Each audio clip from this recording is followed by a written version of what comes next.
आइए नजर डालते हैं इस वक्त की हेडलाइंस पर सरकार ने केंद्रीय कर्मचारियों के महंगाई भत्ते यानी डीए और महंगाई राहत डीआर में 2% की बढ़ोतरी को मंजूरी दे दी है। सरकार ने डीए 58% से बढ़ाकर 60% किया है। ये बढ़ोतरी 1 जनवरी 2026 से लागू होगी। इस फैसले से सरकार का सालाना 6,791 करोड़ रुपए का खर्च पड़ेगा। इससे पहले अक्टूबर में महंगाई भत्ते को 55% से बढ़ाकर 58% किया था। पिछला रिवीजन 1 जुलाई 2025 से प्रभावी माना गया था, जिसका भुगतान एरियर के साथ किया गया था।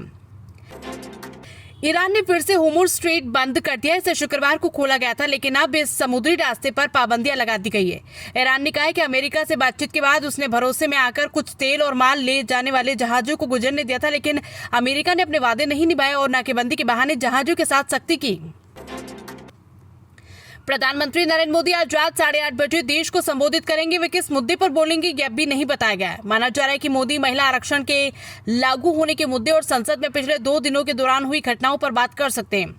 लोकसभा में शुक्रवार को महिला आरक्षण से जुड़ा संविधान 131वां संशोधन बिल पास नहीं हो सका था। इस बिल में लोकसभा सीटों को 543 से बढ़ाकर 816 करने और महिलाओं को 33% आरक्षण देने का प्रस्ताव था। कांग्रेस सांसद प्रियंका गांधी ने शनिवार को कहा कि कल लोकसभा में जो हुआ वो लोकतंत्र की बहुत बड़ी जीत है। सरकार परिसीमन और महिला आरक्षण के जरिए सत्ता में बने रहने की साजिश कर रही थी। उन्होंने कहा कि मैं बहुत खुश हूं कि लोकसभा में सीटें बढ़ाने के लिए लाया गया बिल गिर गया। सत्ता पक्ष में महिला विरोधी कहकर मसीहा नहीं बन सकती। यूपी का बांदा एशिया में सबसे गर्म पारा 45.4 सेल्सियस पहुंचा। ओडिशा छत्तीसगढ़ में कई स्कूल बंद। मध्य प्रदेश छत्तीसगढ़ समेत 10 राज्यों में 4 दिन का लू अलर्ट। देश के लगभग सभी राज्यों में भीषण गर्मी पड़ रही है। उत्तर प्रदेश के बांदा में शुक्रवार को तापमान 45.4 डिग्री सेल्सियस दर्ज हुआ, जो इस सीजन में अब तक एशिया में सबसे ज्यादा तापमान है। दिलचस्प बात यह है कि एक हफ्ते पहले यानी 9 से 10 अप्रैल को देश के मैदानी इलाके में सबसे कम 12 डिग्री सेल्सियस तापमान भी बांदा में ही दर्ज हुआ था। इस हफ्ते सोना चांदी के दाम में बढ़त रही। सोना 1,328 रुपए बढ़कर 1,52,000 रुपए प्रति 10 ग्राम पर पहुंच गया है।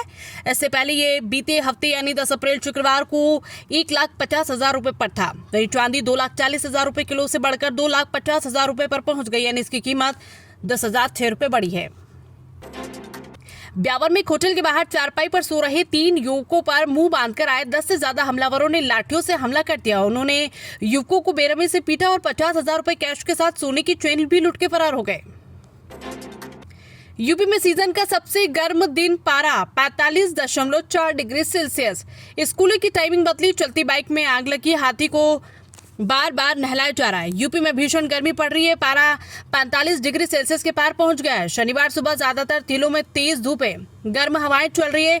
शुक्रवार को बांदा का तापमान 45.4 डिग्री सेल्सियस रिकॉर्ड किया गया, पूरे देश में सबसे ज्यादा था। पिछले साल अप्रैल के आखिरी हफ्ते यानी 27 अप्रैल को पारा 45 डिग्री सेल्सियस के पार पहुंचा था, यानी इस बार 10 दिन पहले से ही गर्मी सख्त तेवर दिखाने लगी।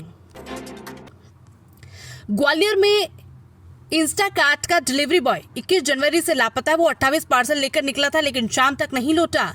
ऑफिस में उसका बैग और शिपमेंट मिले हैं। जांच में सामने आया कि उसने 16 पार्सल डिलीवर किए थे। 5 सही मिले, जबकि 7 पार्सल में आईफोन की जगह पत्थर पाए गए। करीब 3 महीने से लापता ध्रुव सेम के खिलाफ क्राइम ब्रांच ने 16 अप्रैल को धोखाधड़ी का केस दर्ज किया। 7 आईफोन की कीमत करीबन 10 से 11 लाख रुपए बताई जा रही है। पूर्व जनपद उपाध्यक्ष का युवती संग अश्लील वीडियो लीक। रीवा में आपत्तिजनक हालत में दिखे हनी ट्रैप की आशंका। भाजपा कांग्रेस एक दूसरे का नेता बता रही है। रीवा के एक नेता के 2 अश्लील वीडियो सामने आए। जानकारी के मुताबिक ये वीडियो पूर्व जनपद उपाध्यक्ष विनोद मिश्रा के बताए जा रहे हैं। वीडियो रीवा में ही शूट हुआ है।